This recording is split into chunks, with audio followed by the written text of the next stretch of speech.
Hi, friends! I believe I just made you listen to the long version of our intro. I'll have to fix that for next time. And you may get that for the next 4 episodes, so you're welcome. We invested in some new microphones, so we've had to change some settings around, and we're having to get used to what's going on. Yeah.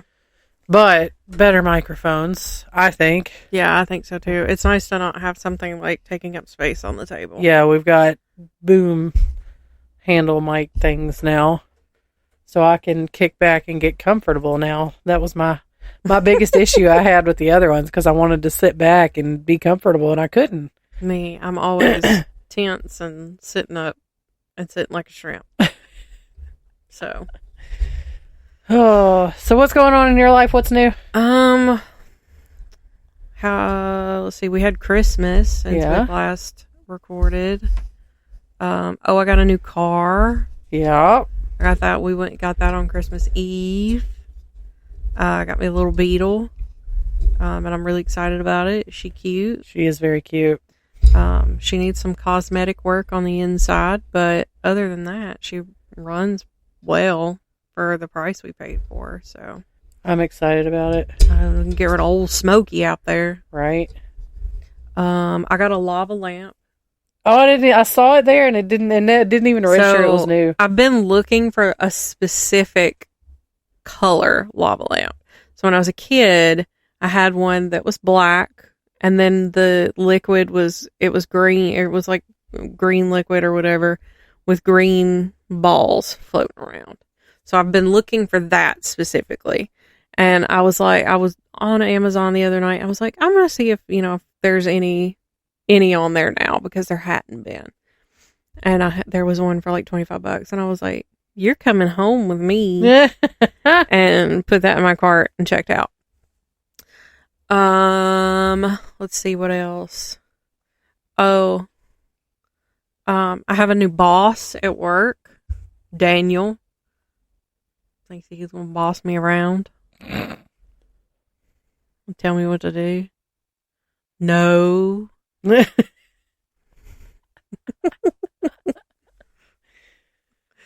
Flower shop next door, they're gonna be like, well, it used to be a lot of fighting with the other two. Now these two are fighting. And then we come home and act like it never happened. Right. Hey, that's good though, that you can separate work from home. Unless it's like unless it's real bad, which I don't know that it ever has been. But usually we just like get it out of our systems and then we're fine. Right. How was your See, I don't know. Like, if I had to work with TJ, I don't know how that would go. He has, there's been times when he works from home, and he, I don't know. The issue is that I cannot work in silence. Like, it's very rare that I want it to be quiet while I'm working. Mm-hmm. So, I've either got the TV going or music going or something. Yeah. And, if I'm at home by myself, it's loud. Mm-hmm. And I'm usually belting out at the top of my lungs, having the greatest time. As one does. Today was 90s country hit. No, well, actually, I put it on a Spotify playlist that was just 90s hits. Yeah. So it was all over the place. It was country and rock and all kinds of stuff. It was pretty cool. But, last week I think I was jamming out to Hollywood Undead. That's been a minute since I've listened to them. Yeah. I posted something to my story the other day on Instagram, and it was like somebody being like, "Ooh, who would listen to this? These lyrics are disgusting. This is trashy." And then it goes me blasting Hollywood. Yeah. Yeah. Well, a while back, Maddie was saying that she had been listening to Hollywood Undead, and I was like, you don't know nothing about Hollywood Undead. And it didn't really ever occur to me what a lot of their music says. And then I was like, especially their older music. Right. Which I don't know that I've even listened to a whole lot of their newer stuff. I haven't. But I definitely haven't. We got in the car one day and I was like, ooh, I'm going to put Hollywood Undead on. And so I put it on and I'm like,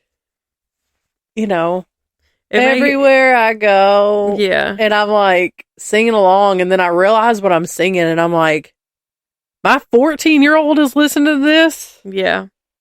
And see, we were like, what? We had to have been like 16, 17, almost the same age, close to the same age. No, because I really didn't start listening to them until you were pretty much living with us, and we would drive around town. So I was like 20, 21. Let me see when. Because we rode around in your car all the time listening to that.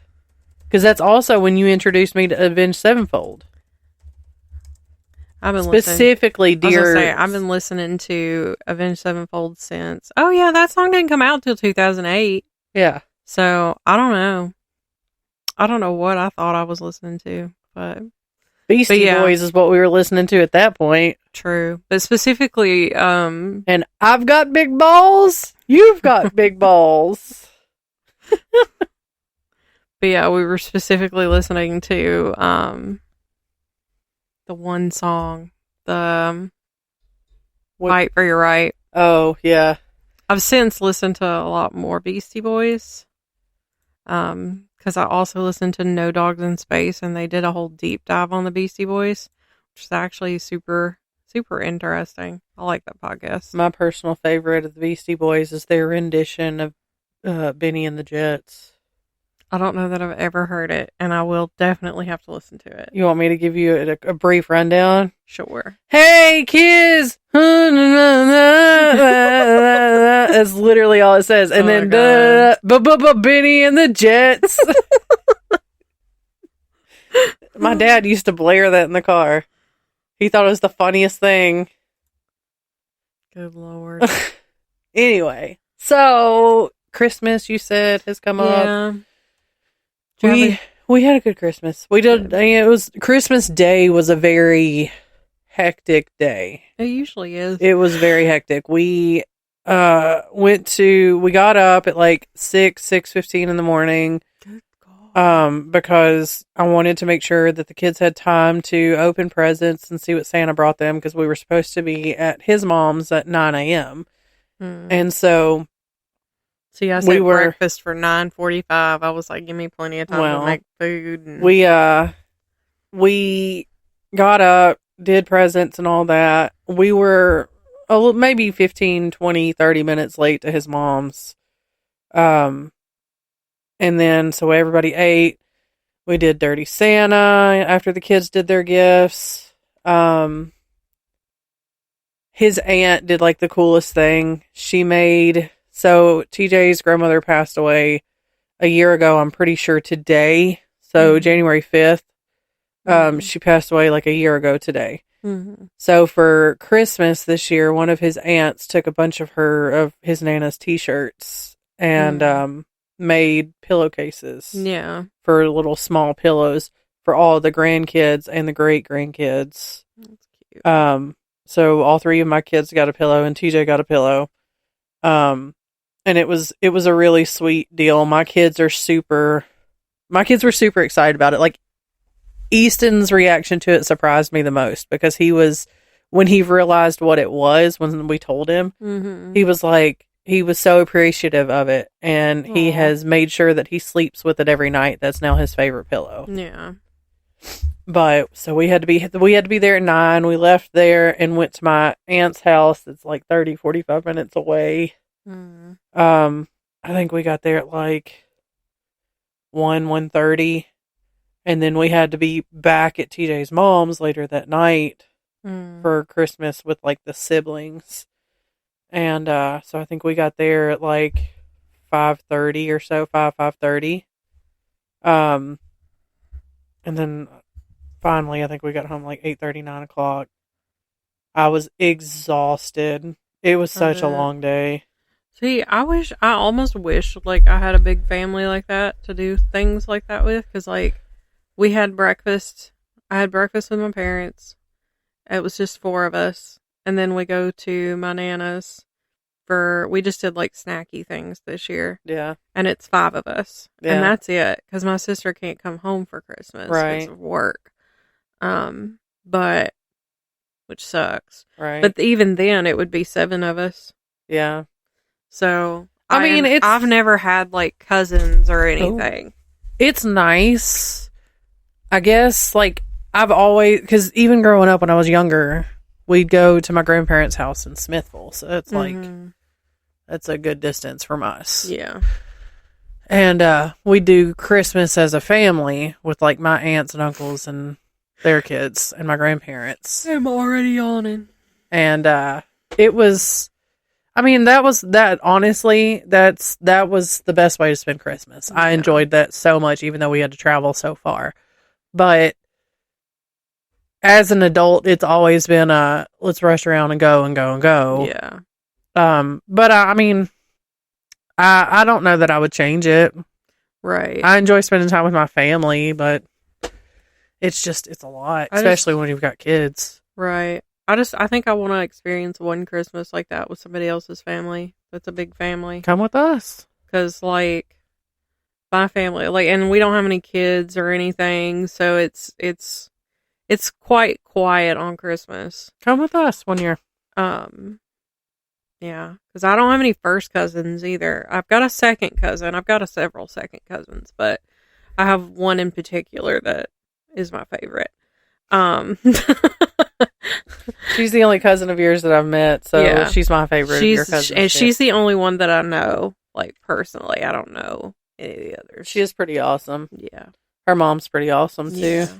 Do they listen? Do we know? I have no idea. Well, but if you're listening, if they do, they know who. You. Yeah, they know who we're talking about.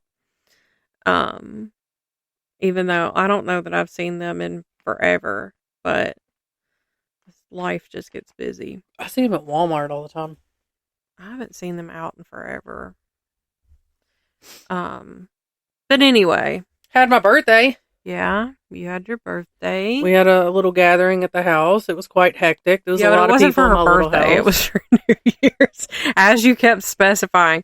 This is a New Year's party. Yeah, it wasn't for my birthday.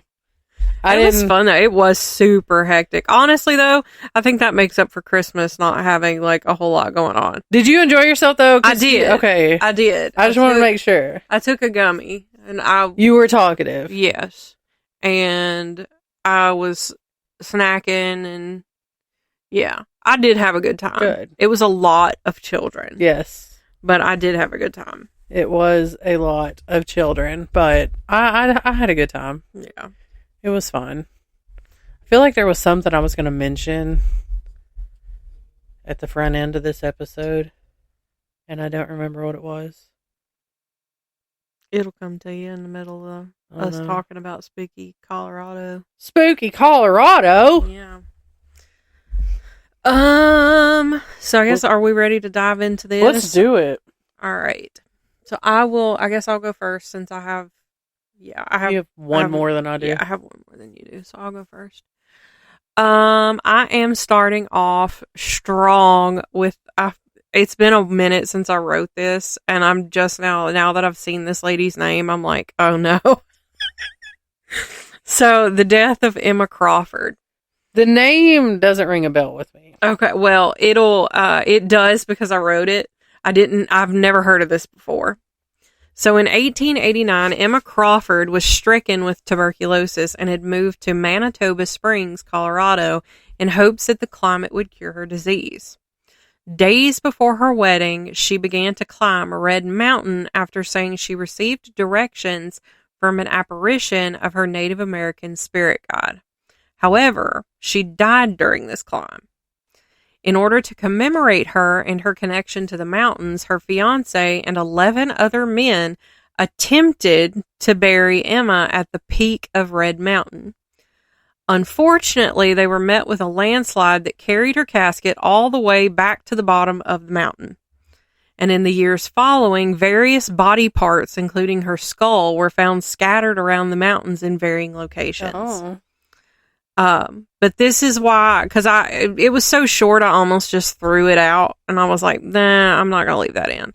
But this is why I couldn't. So since 1995, the Manitoba Chamber of Commerce, so like a legit group within the community, has hosted an annual coffin run also known as the Crawford races Yes. in Red Mountain every year to honor Emma and her mudsliding coffin. Yes. Oh, it gets better. Each team has 4 runners who push a decorated coffin and one Emma who sits inside of the coffin as they race the other coffins to the finish line. And honestly, as I was writing this, I was like, I don't know if this is disturbing or if it's hilarious. Or both. It's probably both. I'm here for it. I want to see this in person. I looked up pictures of it like after I wrote this, and I was like, this is exactly what I expected. I want to be the Emma. That reminds me of that movie. What's that movie? Cool Runnings. Yeah. Sanka, you dead man? Is that the end of that one? Yes. All right, I'm going to shuffle around in my list because I like this first story, so I kind of want to hold on to it till the last. Okay, so the first one I'm going to cover is Museum of Colorado Prisons. Housed in what used to be the Colorado State Women's Prison and just down the street from the Colorado Territorial Penitentiary. This museum, what was that? It's going flat. Oh. This museum is home to several artifacts. Oh, I did not proofread. Several artifacts, as well as inmates who were never released. Both women inmates and men from down the street are still roaming the grounds, even though it's been over 50 years since any inmates were locked up there. It's possible that these spirits are attached to the items that are showcased here, like there's a noose and a former gas chamber there. There is one spirit here that they believe was hanged with the very noose that's displayed. His nickname there was Shortly. It said Shortly. I don't know if that was a typo. It's really supposed to be Shorty, but it definitely says Shortly. It was probably Shortly. Shortly can be heard speaking around the building. Also, another inmate, Walter, has told a staff member there that he killed 3 kids. Oh. When this was researched, it was found that Walter was indeed, again, not proofread, I put indeed, indeed sentenced to the gas chamber for the murder of a 6-year-old. These spirits also get pretty handsy. Reports of hair pulling, pushing, and grabbing have been made. Motion lights will be activated in rooms that were locked, but when it's checked later, the lights won't come on. Chairs move on their own, and a woman has been spotted standing in what was the women's prison kitchen. Janitors speak of muddy footprints, like bare footprints. Mm-hmm. And shoe impressions. And I found a pretty nifty story where a staff member was walking around outside, and she looked up and she saw a man in a red shirt and tan pants. Later, she... Sounds like somebody who works at Target. Jake from State Farm. Later, she saw another employee outside and noticed that employee was staring up into a tree. When she asked him what he was looking at, he told her that he saw a man in a red shirt and tan pants standing high up in the limbs of the tree. And there's a book called The Keeper of the Keys that was written by the late Warden Wayne K. Peterson. He recalls that he would have inmates complain that there was a woman crying all night long, but the crying was coming from an empty cell number 18. So that's all I got for that one. Wow. I caught myself saying, I was reverting back to that. I haven't done that in a long time. Well, it's all good. That made me think of, so it was last month we did California too. Yes. And I talked about Alcatraz. Isaiah, did he go? He went. Nice. So first of all, he didn't tell me I had to see it on TikTok, that he got to see a robot dog walking around. He has a TikTok? No, his sister has a TikTok. But he got me these they were gifted to him, and he was like, I'm not gonna hear you have them. So it's prisoner mugshot and records. Nice. On cards, like flashcards. So I feel like I don't know, one of our like chit chatty episodes that would be good for. We could probably do a whole episode. He also on got us Alcatraz. a cup, a little tin cup. But yeah, he said it was cool. I think he was like trying to see if he could find any ghosts, but it was like during the daytime. Was he a believer? Yeah, he saw the eyes. The eyes. Yeah, and then he had bad luck for like a long time. But he didn't experience anything while he was there, but I think it was like the middle of the day, but he said it was really cool. Anywho, so moving on, I've got the Stanley Hotel. I really wanted to jump on this one and snatch this one up. Yeah, I was a little upset that you got that one. So another case of someone who traveled to Colorado to seek a cure for tuberculosis was Freeland Oscar Stanley. He has, you didn't proofread yours either? I did not. It was claimed that he was so ill that he was convinced he would die from consumption, which back then is what they called tuberculosis. Was intent on doing it in a beautiful place.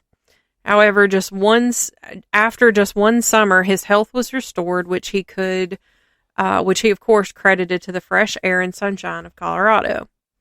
With his wife Flora, Stanley made plans to build a large hotel in Estes Valley that would feature the grandeur and opulence of similar establishments on the East Coast, but with a rustic Western setting. The hotel opened in 1909, and guests marveled at the palatial structure ahead of them. The hotel was surrounded by wilderness, but had modern amenities such as electricity, telephones, bathrooms, and a full maid and cooking staff. Can you imagine that's an amenity, bathrooms? Yeah, really. Yeah. But it was 1909. Not everybody had bathrooms. I mean, I guess you had to be rich to have a bathroom. Because I know, like, my ancestors had outhouses. but there's probably something real freeing about taking a shit outside. I'm sure, but I'm not going to do it in a porta potty. But no, that's a different type of situation. But I could definitely. I feel like if it was like my personal outhouse and ain't nobody using it, yeah, I feel like I could take a shit outside. Maybe. TJ said, quick story that reminds me. When they went to Arizona, I think it was when they went to Arizona. He just told me the story recently. The bathrooms at the campground, it was Arizona. The bathrooms at the campground that they went to, were just like you're shitting in a hole. Oh. That was it. Like you sit on the toilet and there was like no plumbing because they were like in the mountains. Like there was nothing. No, thank you. No phone service, no nothing. No, thank you. And he said, you're just basically shitting in a hole. No, thank you. I'm good. I don't want to use the community shithole. Anyway, for many decades, the Stanley was seen as a posh, exclusive destination that provided a restful and rejuvenating break for those living a busy East Coast lifestyle. But by the 1970s, the hotel had fallen into disrepair due to many years of neglect and lack of investment. The hotel was a shell of its former self, and it could have easily been demolished if it wasn't for one author and a string of bizarre occurrences. So in the 1970s, author Stephen King was working on his novel The Stand while living in Boulder, Colorado. One weekend, he and his wife Tabitha traveled an hour north to Estes Park for a weekend getaway from their kids. Stephen King said in an interview on The View, "It was their last day of the season. Everybody was leaving and nobody was coming in, and we said, 'Can we check in?' He said that they were the only guests in the large hotel that night, and he recalled hearing the wind whistling outside of the room. After a night at the restaurant and bar, he and Tabitha retired to room 217. That night, King said he had a lucid dream in which a coiled fire hose was coming to life and chasing his screaming son as he ran down the halls of the hotel. After waking in a panic, King said he lit a cigarette and stared out the window. By the time he had finished his cigarette and gone back to bed, the rough outline of The Shining was fully formed in his mind. Oh. This occurrence with Stephen King wasn't the beginning of strange occurrences, though. Paranormal happenings had been reported in the hotel long before the 1970s, with some of them specifically being in room 217. On the night of June 25th, 1911, after the valley had experienced a flood, the 2-year-old hotel's power went out for the first time. Freeland Stanley took it upon himself to install a gas lantern in each room in order to provide guests with light, but unfortunately a leak caused a buildup of gas to form in room 217. The head chambermaid, Elizabeth Wilson, entered the room with a lit candle and set off a massive explosion. She miraculously survived and was launched from the room's entrance to the dining hall located on the first floor. It was estimated that 10% of the hotel wasn't quite as lucky as Miss Wilson, and one observer reported seeing a bathtub flying in the air during the blast. After waking up from a coma, Wilson returned to work in 1913 and remained employed by the hotel until 1950. I don't know if I would have wanted to go back to work. I would have gone back. According to some guests, her spirit still remains in room 217, but it is reported that she is much more helpful than she is scary. Some guests have shared that they have awoken to the room being much tidier than it had been when they went to sleep, and that their clothes would be folded and their suitcases organized. One couple reported to a staff member that their bed had been made around them during the night while they were sleeping in it. Oh. That said, if you plan to visit the Stanley Hotel and stay in room 217 and are unmarried, it may not be the most restful night. Unmarried couples have reported feeling a chilly presence that settles into the bed with them as they slept. Stanley himself died in 1940 at the ripe old age of 91, and just like Miss Wilson, he has been seen and felt all around the hotel, but primarily in the bar and in the billiard room. His wife Flora Spector also has a penchant for tinkering around on the hotel's piano, according to some guests and staff.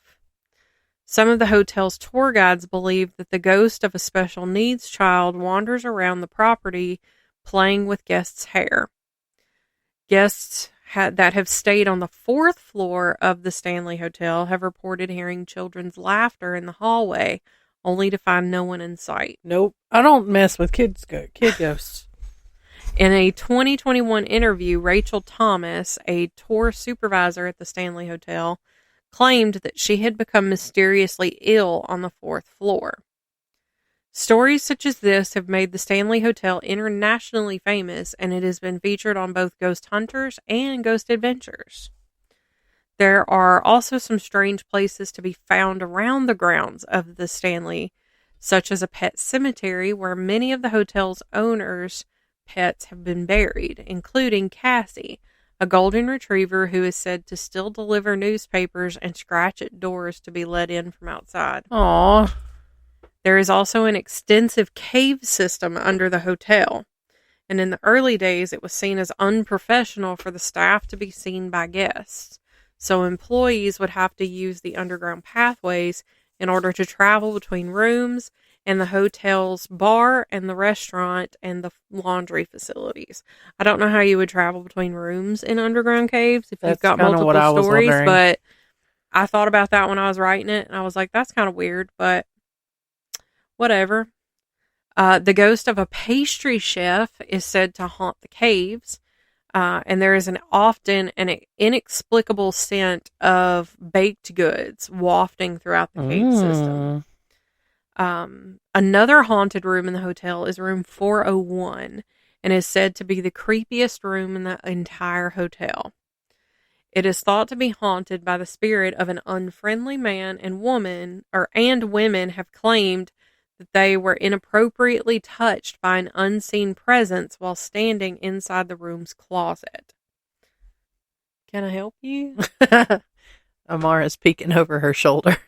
One man claims that he witnessed his wedding ring move from the bathroom counter and fall down the drain in the bathroom sink. Oh.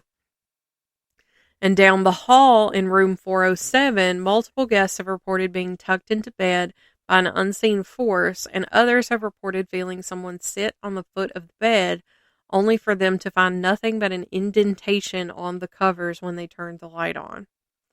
Some guests have reported seeing the apparition of a cowboy looming over their bed or standing in the corner as they slept in room 428. There are no rooms above 428. However, over the years, there have been many reports of the sounds of furniture being moved and footsteps emanating from the ceiling. This is definitely one of my bucket list destinations. And not just for the chance to encounter one of the many, many spirits that reside there, but it just seems like it's just so historic. Right. And I just want to go one of these days. Well, also, I'm sitting here watching this lava lamp. I don't get, like, I've seen lava lamps in person before, but I've never really watched them. I understand now why they were such a big thing back in the day, because can you imagine sitting here like tripping acid or something watching that? Imagine being stoned. Tripping acid on the... Not that I've ever tripped acid before, because that's definitely not one of the drugs that I have ever in my life tried. I say that like I've tried a bunch of drugs. I have not. But that's... Yeah. Yeah, no. I like the little ones. I'm just trying to figure out, so it goes to the bottom and the goo like melts together. So I guess that light down at the bottom like melts it so that it can get together. But when it floats to the top, they don't merge. You see what I'm saying? Yeah. Maybe it's because... That's what's tripping me out. Well, I think maybe it's because the heat source is at the bottom. Well, that's what I said. Yeah. That light down there at the bottom heats it up so it can melt together. But at the top, it doesn't. Anyway, all right, so I'm going to hit you with Hotel Colorado. Sitting atop land that was once home of the Ute Indians, some say that's what started the hauntings here. The Utes were displaced in 1880, and it's said that they cursed the land. This land was also used as a hospital, serving 6,500 wounded World War II military soldiers. The basement was used as a morgue as well as housing an 8-cell prison. The basement is a hotbed for activity, of course. In 1993, a houseman by the name of Dave saw an old lady looking into the window of the basement. She had her hands cupped around her face. Now, this struck Dave as odd because the window well was pretty deep, so he was concerned that maybe she had fallen and was hurt. So he went to go turn on the light, but when he went back to check the window again, she was gone. Another story from the basement is that a security guard named Richard was leading a nighttime tour of 6 people and had stopped to stand outside the office of what was the executive housekeeper. He said that they heard what sounded to be a typewriter and then 2 women talking in the next room. When he went to check to make sure that no one else was down there, of course, there was no one in that room. But also, what's weird is that there's no evidence of there ever being a typewriter in that room. Like, there's no records indicating. Hauntings are also reported on the main floor. Bobby is a ghost who has been hanging around since at least World War II. Bobby was a nurse during the war and was apparently killed by a jealous boy toy, who was also like a military officer that was stationed there. It seems that she's mostly seen around lunch and dinner time in the dining room. Guests and workers say that they smell gardenia perfume, which was like a big name perfume back in her time, and it's no longer in production. But they smell it coming from like the area, like from her favorite table, and trails to the buffet line and back to her table. So, like, she's going to get food and sitting back down. Yeah. The most famous ghost coming from this place is that of Walter. Walter is he was named after Walter Devereaux, who was the hotel founder. He's seen in the evening hours around the halls and lobby, and his presence is marked by the smell of cigar smoke. I feel like there was... Oh, and then I didn't include this in this, but I do remember reading it, and I don't know why I didn't include it, probably because I was writing this at like 11:30 last night. There was one story where like a couple had gone, they were staying there, and the husband was like not feeling well or something, and so the wife was like, oh, let's open these windows and get you some fresh air.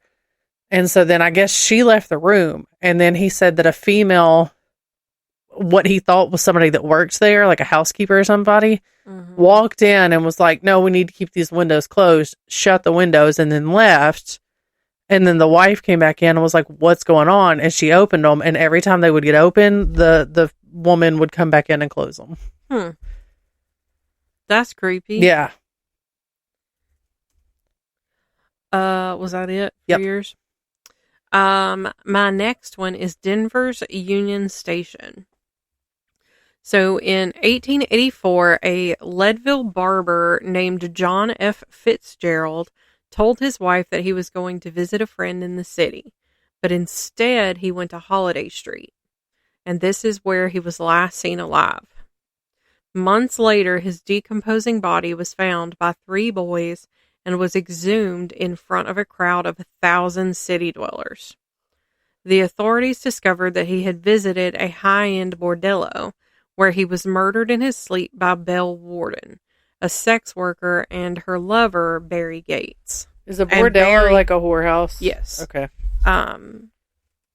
But I think instead of calling it like a brothel or a whorehouse or whatever, it's a fancy name. It's bordello. But her lover, Barry Gates, which is Berry. Okay.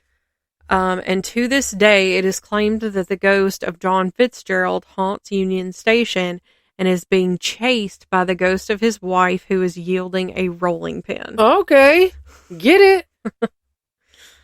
That was it for that one. No short. Rest for the wicked. I had a couple short and sweet ones in here. All right. Well, this next one is the Central City Masonic Cemetery. So I'm not going to lie. I saw the name of the cemetery and I was like, I got to cover this. I don't even know what this entails, but I got to cover it because to me, anything that could possibly be related to Freemasonry, like the Masonic Lodge and all that, is interesting and mysterious. So I was like, we're doing it.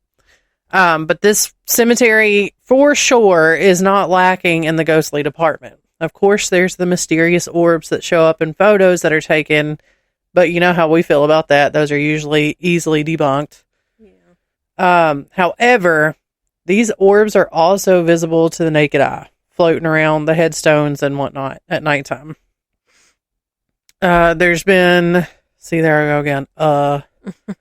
It happens. I got a burp. Hold on. Excuse me. That was attractive. I'm sorry. There's also been sightings of a little boy that follows visitors around. However, anytime anyone tries to talk to him or interact with him at all, he ducks behind the trees and he's gone. There's also this super interesting story that I was like, dang, that's really cool.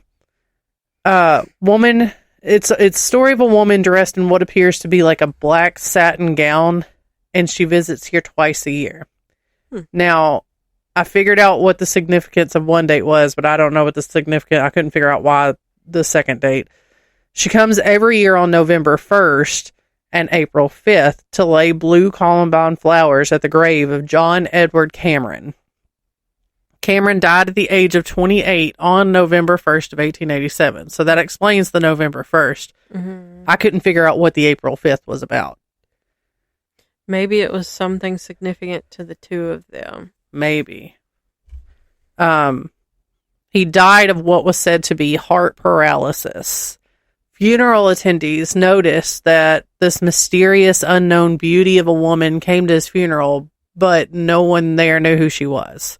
Rumors, of course, started to weave their way around society. trying to figure out who she was. Some said that she was the ghost of an old love who committed suicide after Cameron had married someone else. There was even a theory that she may have in fact poisoned him. Oh. But by 1899, it was the consensus that she was a phantom. On November 1st of that year, more than a dozen people showed up to his grave to see if she would show. She finally appeared at sundown, and just as she laid the flowers down at the grave, a couple of men tried to grab her, but she just vanished. So since then, all attempts to catch her have been completely fruitless. Maybe the April date, if the first theory is right, and she's like a lover who unalived herself because he married someone else, maybe that's when she did it. Possibly. Hold on, let me look at something real quick. What did I say his name was? John Edward Cameron? Yeah. Why am I doing this? I've got a direct link to a picture of his headstone. No, I was like, maybe that's his birthday, but it's not. His birthday was in August. Yeah, it's gotta be something to do like with her. I don't know, but I couldn't find anything. Oh, that's weird, because you know how like you can go and find a grave? Yeah. And like you can quote unquote leave flowers. Yeah. Someone left blue flowers on August 28th of 2023. Well, that's suspicious. That's weird. Maybe this ghost lady has figured out the internet, the interwebs. All right. My last story I'm excited about. Let's see. My next one is the ghosts of, I think it's Chessman Park. It's spelled like cheese without the E. But I'm going to say it's Chessman Park. I think it's Chessman Park. So in 1859, the Mount Prospect Cemetery was opened on 160 acres by the city of Denver's founder, General William Larimer. At the time, it was not unusual to see people going for walks or having picnics at their local cemeteries, and this one was no different. It was the ideal place for a park, and many folks used it as such. Mount Prospect was quite popular for many years, and some of the city's elite were buried there. However, the cemetery didn't gain the notoriety that Larimer intended, with the outermost edge of the cemetery beginning to fill up with outlaws, criminals, and paupers.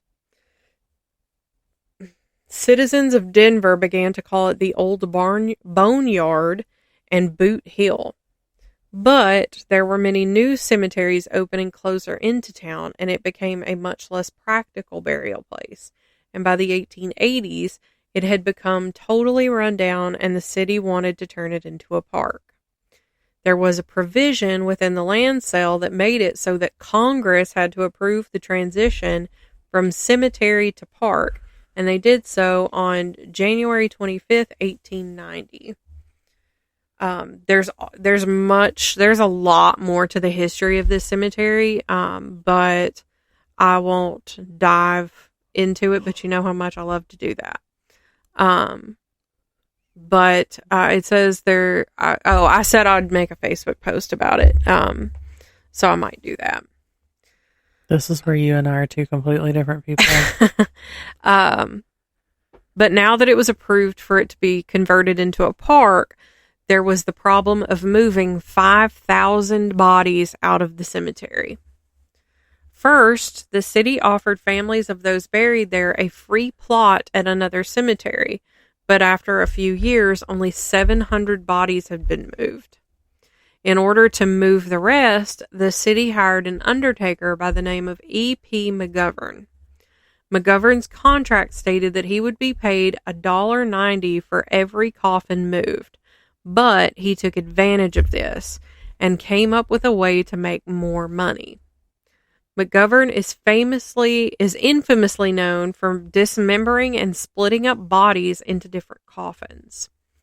and it didn't take long for there to be body parts and discarded coffins strewn all over the park, and the city knew that something had to be done. McGovern was pulled off of the job after he had been removed and desecrated. After he had removed and desecrated about 1,000 graves. When the Denver Republican got their hands on the story, the March 19th, 1893 headline read, "The Work of Ghouls." The article described in detail McGovern's ghoulish habit of hacking up what were sometimes intact remains and stuffing them into undersized boxes. The article described the scene. The line of desecrated graves at the southern boundary of the cemetery sickened and horrified everybody by the appearance they presented.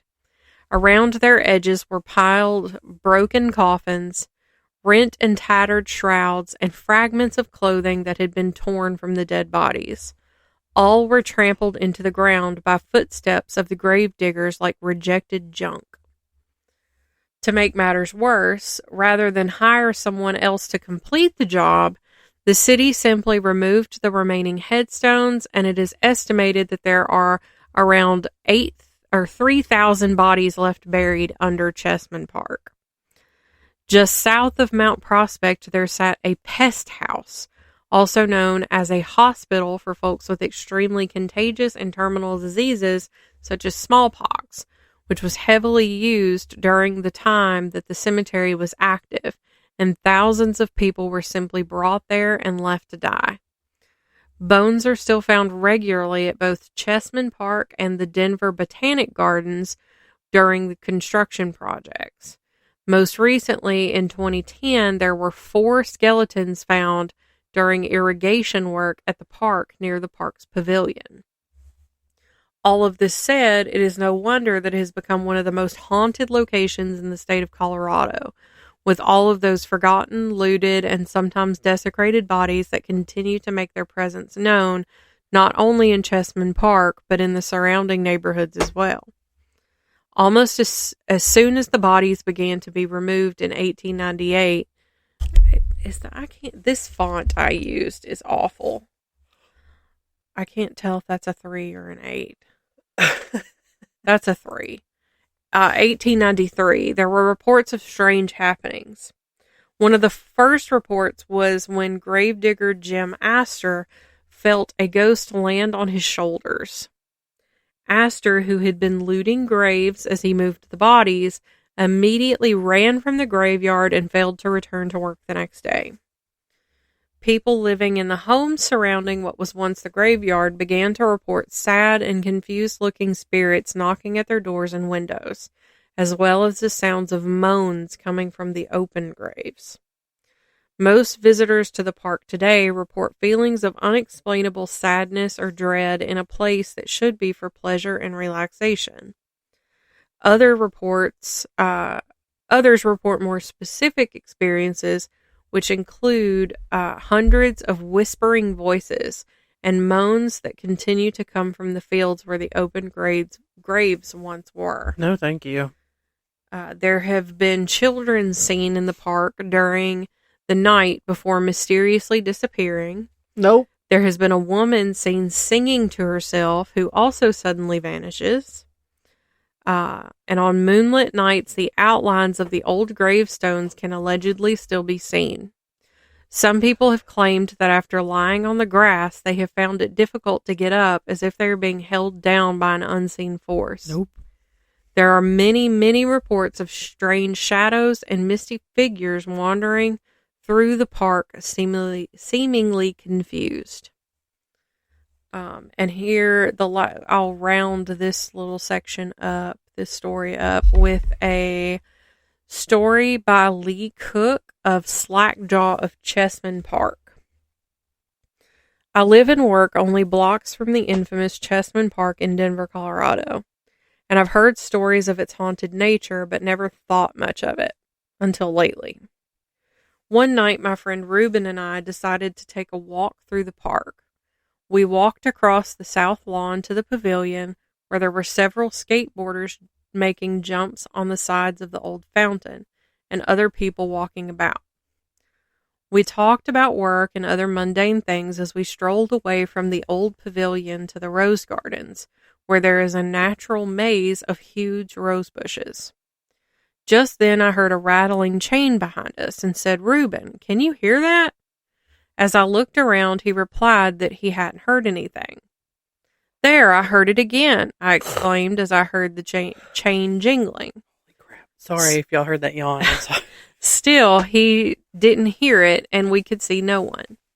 Continuing our stroll, we moved toward the middle of the big field, where it was more open, and sat down on the cool grass to smoke a cigarette. Moments later, we were surprised when we saw a kid riding a bicycle with a chain dangling from his pocket. Turning circles around a thin, pale man dressed in what appeared to be a shredded hospital gown covered in blood. The pair moved toward us. To say the least, we were petrified. As they grew closer, I saw that the pale man's jaw was broken. Ew. He then approached us and asked for a smoke. As I handed him a cigarette, he said, "Did you see them?" Dumbfounded, I simply replied, "Who?" "The ones who did this to me. They stabbed me 15 times, the man said. He then lifted his sleeves to show us what looked like very deep stab wounds in his arms, back, and chest. Horrified, I said, "Shouldn't you be in the hospital?" Shaking his head, he answered, "They let me go because I didn't have money." He then warned us to watch out for them and repeatedly stated, "I'm going to get them." When I reassured him that if we saw them, we would let him know, the pair casually moved away from us into the darkness.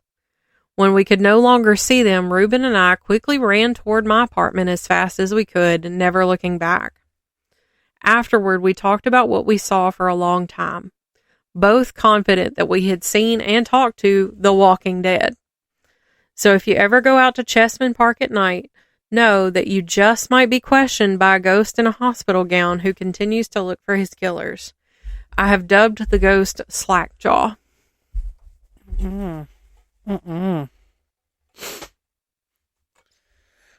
Okay. My last story, and my favorite of all the stories, is Black Forest Haunting in Colorado Springs. This was once the primary spot for lumber, but it's now said to be one of the craziest locations for hauntings. Nothing had really been reported here until Steve and Beth Lee bought what they thought was their dream home in the early 1990s. It didn't take long after they moved in for the crazy to set in. Beth said that one day they came home to flashing lights and what sounded like stomping on the roof. So basically, in what I read about it, she was like, it was like a disco, like a rave. Or she described it as being like the 4th of July going off in their house. Yeah. They would hear what sounded like chains rattling at night and even were woken up by what sounded like an orchestra playing. Can you imagine waking up in the middle of the night because like there's a freaking orchestra going on in your house? I'd be like, y'all have to pipe down. Right.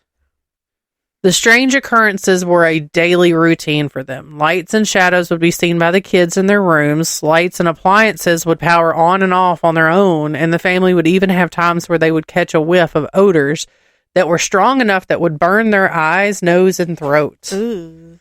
The family finally enlisted the help of some private investigators. Pictures and videos were taken in various places of the property where there would be light streaks across the pictures, translucent faces that were pictures. The Lees even reached out to the TV show Sightings. The show's crew and cast determined that there are indeed multiple spirits in the house. No shit. Right, sounds like it. But they're led by a male who claimed that house was his. Oh. I lost my spot. Even scarier, both Beth and one of the crew members were taken over by a spirit during filming. Like they were in the floor crying, just weren't able to function. The Lees even reached out to the TV show, or no, sorry, I already read that. I typed that twice. To this day, there have been reports of various colored lights, apparitions of an old woman, a little girl, and a burly man dressed in 1880s style clothing, as well as a flying dog. Oh. I also... Is it 0? Why do you keep coming over here and trying to stand on my shoulder? She's just peeking over your shoulder and watching. I also saw, and to me, this is the most disturbing thing. There have been, like, in the mirrors, you can see forlorn faces in the mirrors in the house. The house has been investigated by a gamut of people of all kinds of specialties, and all kinds of phenomena have been documented. What about Zach Bagans? He been there? I didn't see it in there. Well, not everybody. We're going to talk about... Don't get me started on Zach Bagans right now. The explanation has ranged from portals to the other side, alien ghosts, not aliens/ghosts, alien ghosts, and a rainbow vortex of psychic energy. Oh my gosh. The Lees have spent well over $70,000 on security equipment to capture the cause of all of this with no avail. I mean, I'm sure they're making some sort of money on this being a haunted house. Maybe. I don't know. I didn't see for sure if they still lived there, but like if it was that all the time, I'd be like, I'm out. I would sell it, and it's Colorado, so I don't know what their law is of if you've got to disclose that or not. But if not, I would jump ship. Do you have to disclose that kind of stuff here? Is that all? I mean, we don't have to Google it right now. I'm not sure, but in some states you do have to disclose if your house is haunted. Or if somebody's died there. I think you have to disclose that here. I do think you have to disclose that here. All right. Was that it for your last one? I'm done. Okay, so my last one is the Molly Brown House Museum. Built in 1894 in Denver, this 3-story Victorian-style home was once the home of Margaret Brown, who became known as the unsinkable Molly Brown when she survived the sinking of the Titanic. Today, her home is said to be haunted by her husband, J.J. Brown. He was never allowed to smoke in the home during his lifetime, but he seems to be a little rebel today, as often there are reports of the scent of pipe smoke lingering in the attic and basement. In the dining room, chairs are known to move around often on their own accord, and a ghostly woman in Victorian garb has also been seen. The specter of Molly's cat has also been said to lurk around the home. Others have reported seeing an angry-looking butler peering at himself in the mirror near the first-floor staircase. And other supernatural occurrences have also been experienced. Are cold spots all throughout the house, doors that open and close on their own, the sounds of footsteps in the upstairs ballroom, and misty apparitions are seen in various places around the home. You licking?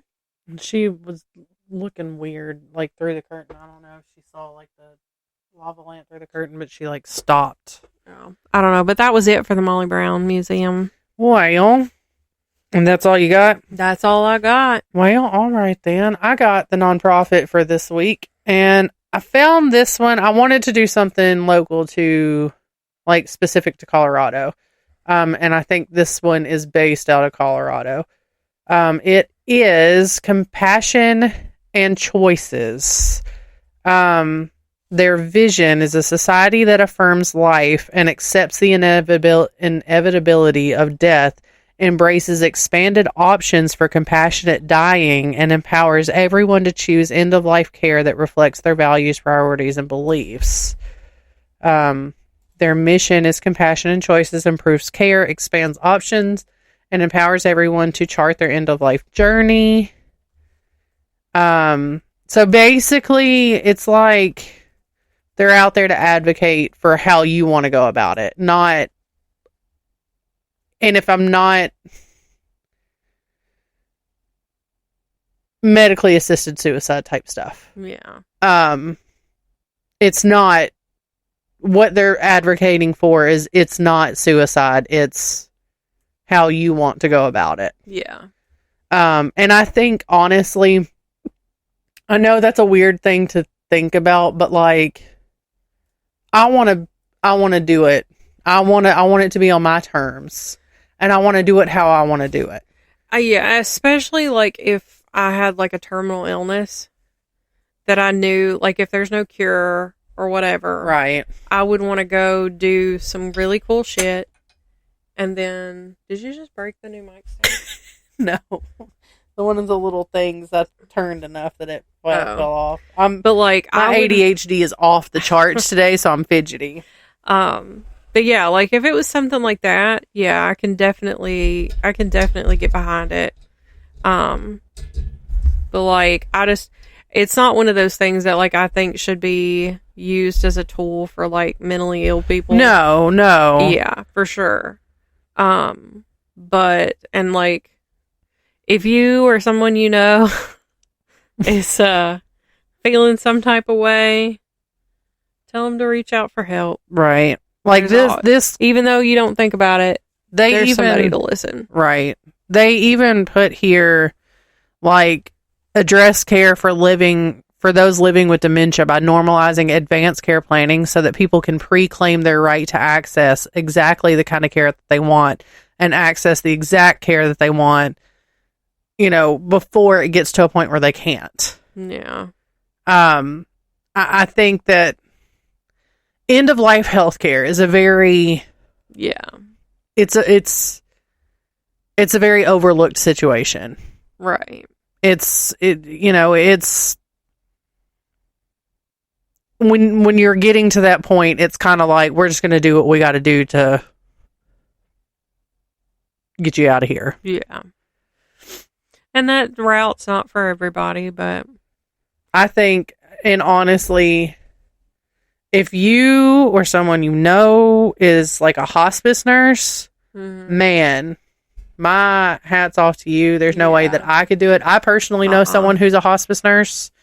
I don't know how you guys do it. No. I follow this lady on TikTok who's a hospice nurse, Hadley. I think I know. I love her videos, and it's just, she's like real soft spoken. Yes, yeah. She's written a book. Just the compassion that she shows for these people, and just, I mean, they could be talking some crazy shit. She's going right along with it, just so that they're comfortable. Yeah, it's so fantastic to me. But yeah, I think this is a big deal to bring you options of how, instead of just laying in a bed, we're gonna morphine you up so you don't know what's happening. Right. I mean, that might be what you want. Yeah. But I thought it was a pretty cool situation. All right. So, is that all we got? I guess so. Wow. It Follow is us. only 9:20. I mean, it is already 9:20, and we've only done this one episode. We got 3 left. Let's see. Follow us on Facebook, TikTok, Instagram. You gonna make me do the X. Email us at wanderersofweird@gmail.com. I was debating on whether or not I wanted to even do that tonight. And I guess we'll catch you on the flip side. Okay, bye. Bye.